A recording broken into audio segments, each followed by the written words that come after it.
So around a month ago, new Arena of Solar rank season just started, with a few additional changes like removing some crystals as well as making evasion gear completely useless.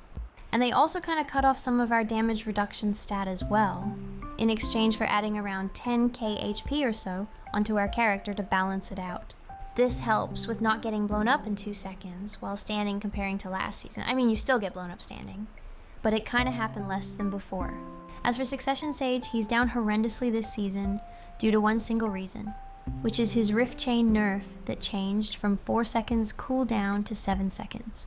Like, this single change actually made the class so much worse now, because not only they're cutting off his survivability, but that's essentially cutting off the means to do damage for him as well. The reason I said that is due to Rift Chain having this one effect, that grants a 2-second super armor buff after using Rift Chain off cooldown. The 2-second super armor buff is extremely important for Succession Sage, because most of his heavy hitting skills, as well as CC, are unprotected. But regardless, I still put all my effort into the class and got over 600 ranked games. And I managed to reach to purple, which puts me on rank 2 Sage at some point. But then I fell off because I guess I'm just not good enough, although I tried my best and got that far, so I'm satisfied with just that. And I also learned a few new things about Succession Sage and PvP, which I will share with you guys now. So to play Succession Sage in a 3 versus 3 format, first you have to understand your position as a caster / damage dealer.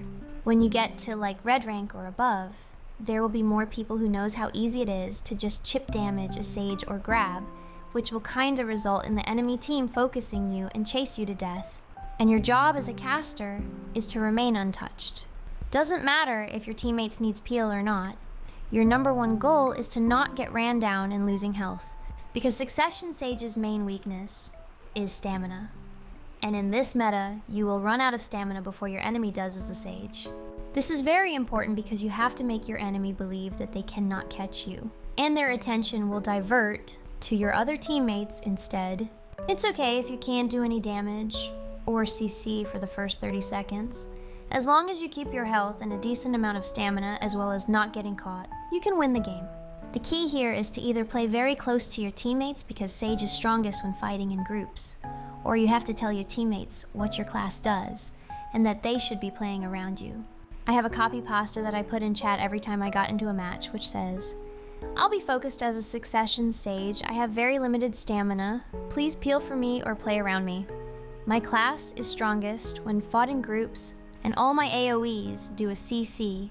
It kinda sums up Succession Sage, because in 3 versus 3, he heavily relies on his teammates to survive and do damage.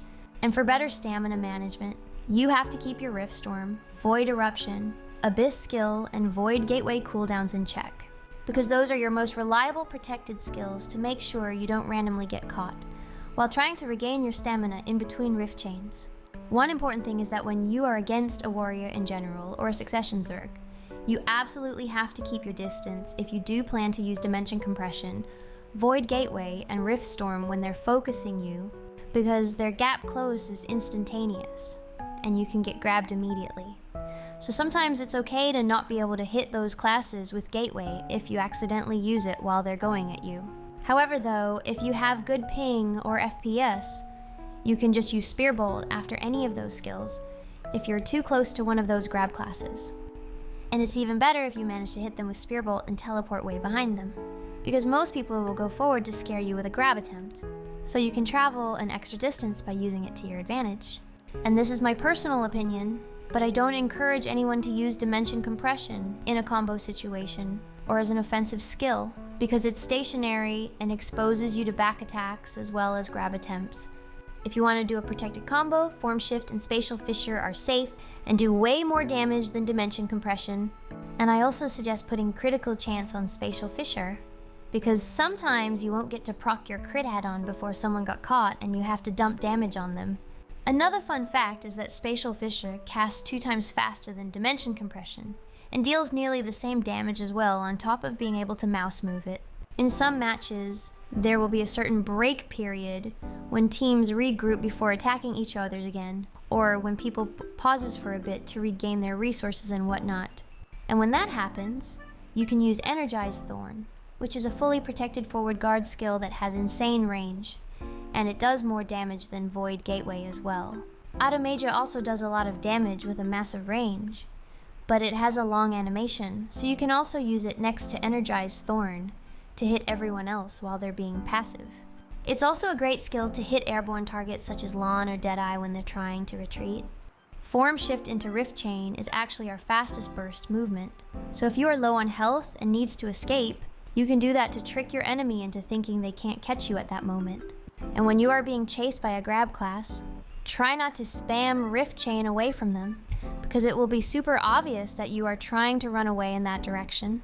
And instead, you can move slightly to the side and go to the opposite direction to confuse them a bit. And by doing that, you can also regroup with your teammates so that they can peel for you instead of having them to chase after you to help. Illusion Compression is the prerequisite skill of Dimension Compression. It has a vacuum alongside a stiff catch at the start and a float at the end. Vacuum is a very strong crowd control type in this game, and it is also very rare. Except the one on Succession Sage just kind of roots him into one place on top of it being unprotected. Another thing is that when you learn Dimension Compression, you will have to use Illusion Compression from your hotbar, which will make the casting kinda delayed and not instant. So I just unlearned Dimension Compression and never use it, and instead I usually use Illusion Compression with the super armor buff from Rift Chain, and try to get a quick catch at ninjas or when my enemies are clumped together somehow. You can also hinder your enemy's movement with Illusion Compression when they are chasing one of your teammates that are low on health, and for that I have minus attack speed and movement speed add-ons on it as well.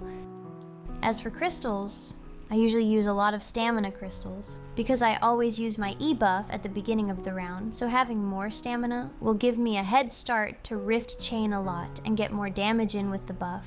I also use Elcar instead of Sekrua since I tend to get into melee range, so I want to be able to survive damage. Moving your camera upwards to get a better view on the ground is crucial, because you have to aim 4 skills on your kit, which are Spear Bolt, Flow Finishing Touch, Flow Illusion Detonation, and Energized Thorn. You can actually kind of play range with those 4 skills when you notice enemy team have grabs and you want to play safe, especially Flow Detonation, which deals the most damage out of all skills. And my last tip for you guys is don't be toxic to your teammates in the middle of the match, because negativity will affect both you and your teammates in general, which will worsen your team's performance.